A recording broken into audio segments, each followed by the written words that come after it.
तुम्ही पाहत आहात MCN न्यूज मराठी। हिवरखेडमध्ये रश्मी दिदी यांच्या हस्ते उपस्थितांना नशामुक्तीची शपथ।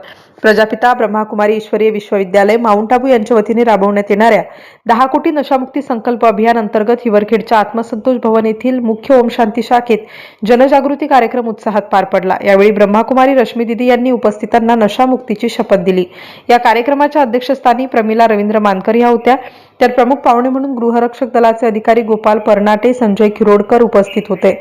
यावेळी व्यसनमुक्तीचे महत्त्व, युवकांनी व्यसनापासून दूर राहून शिक्षण, संस्कार आणि राष्ट्रसेवेची वाट स्वीकारावी, तसेच योग, ध्यान आणि आध्यात्मिक जीवनशैलीचा अंगीकार करावा असे मार्गदर्शन करण्यात आले। व्यसनाधीनतेचे दुष्परिणाम अधोरेखित करणारी नाटिका सादर करून जनजागृती करण्यात आली। रश्मी दिदी यांनी 6 ते 20 ऑगस्ट या कालावधीत शाळा, महाविद्यालय आणि सार्वजनिक ठिकाणी विविध उपक्रमांच्या माध्यमातून युवकांमध्ये नशामुक्तीचा संकल्प दृढ करण्याचा निर्धार व्यक्त केला। MCN न्यूज मराठीकरिता बाळासाहेब नेरकर, हिवरखेड।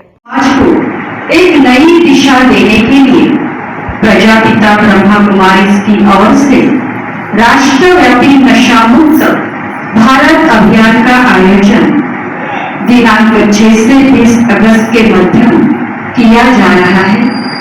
हमारे हिवरखेड शहर में भी इस अभियान का आयोजन आज से हो रहा है। इसका उद्देश्य ब्रह्मा कुमारी मेडिकल विंग नशा मुक्त भारत अभियान के तहत व्यसन मुक्त प्रतिज्ञा, जीवन में कभी नशा न करने का संकल्प, सामाजिक दबाव में न आने की शपथ, परिवार और समाज को नशे से बचाने का प्रयास, सुरक्षित और स्वस्थ